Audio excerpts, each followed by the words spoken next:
Bismillahirrahmanirrahim. Assalamualaikum warahmatullahi wabarakatuh. Bagaimana kabar Ananda sekalian? Mudah-mudahan semuanya senantiasa dalam keadaan sehat walafiat.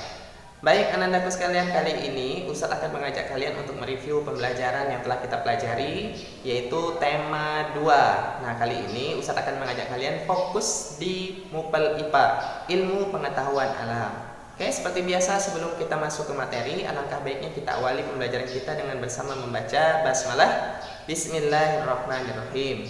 Oke, kali ini Ustaz akan membacakan potongan dari surat Al-Baqarah ayat ke-61.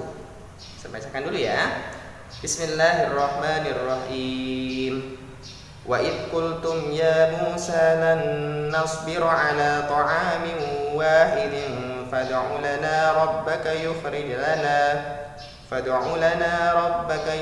لنا مما تنبت الأرض من بقلها وقثائها وفومها وعدسها وبصلها قال أتستبدلون الذي هو أدنى بالذي هو خير اهبطوا مصرا فإن لكم ما سألتم وضربت عليهم الذلة والمسكنة وباءوا بغضب من الله ذلك بأنهم كانوا يكفرون بآيات الله ويقتلون النبيين بغير الحق ذلك بما عصوا وكانوا يعتدون صدق الله العظيم. Nah, ini ayat ini kalian bisa lihat artinya di dalam Al-Quran.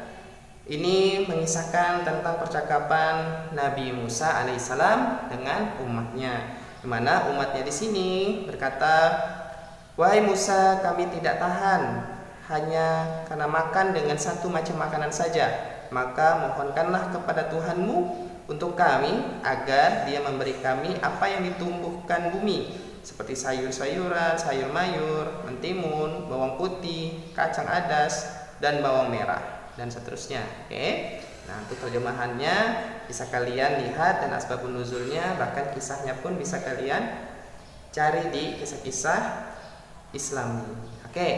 Nah, kali ini kita akan membahas tentang tumbuhan. Tadi umatnya Nabi Musa alaihissalam minta makanan yang berupa tumbuh-tumbuhan. Kali ini Ustaz akan mengajak kalian mempelajari tentang tumbuhan. Nah, tumbuhan pastinya dia, kalau kita lihat di bumi ini, pastinya dia setiap daerah berbeda-beda tumbuhan dan berbeda-beda keadaan. Ada permukaan air, ada yang di permukaan air, ada yang di tanah lembab, kemudian ada yang tempat kering, tandus gitu ya, dan macam-macam. Nah, kali ini kita akan belajar mengenai penyesuaian tumbuhan terhadap lingkungan. Nah, ternyata tumbuhan juga membutuhkan lingkungan, gitu ya. Nah, maka dari itu tumbuhan perlu melakukan penyesuaian diri terhadap lingkungan atau tempat tinggalnya. Oke, kita bagi untuk mengenai penyesuaian tumbuhan terhadap lingkungan ini dibagi menjadi 5. Oke. Ada yang kita sebut xerofit, halofit, hidrofit, higrofit, dan miskin nitrogen. Ya. Nah, xerofit apa itu xerofit? Xerofit adalah tumbuhan yang dapat tumbuh di area kering. Tandus sekalipun, bahkan hanya pasir, dia bisa tumbuh. Apa itu contohnya? Contohnya kaktus. Cara dia beradaptasi seperti apa? Cara dia menyesuaikan dirinya seperti apa? Tubuh atau badan dari kaktus ini sendiri terdiri dari dilapisi dengan kulit yang sangat tebal, kemudian ada lapisan lilin, kemudian berduri, ya. Kemudian yang kedua, halofit, yaitu tumbuhan yang hidup di kadar garam tinggi. Ini contohnya bakau, tidak asing lagi ya. Nah, kalau tumbuhan bakau ini dia tumbuhnya biasanya di tepian pantai gitu ya, di perbatasan antara perairan dengan daratan. Nah, dia biasanya akarnya sangat tinggi sekali, menjulang tinggi di atas permukaan air. Namun akarnya sebagian tetap tertancap di dalam tanah.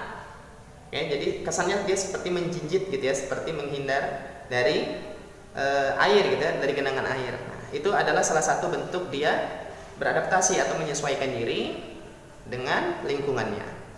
Kemudian yang ketiga, hidrofit. Nah, ini tumbuhan yang hidup di air.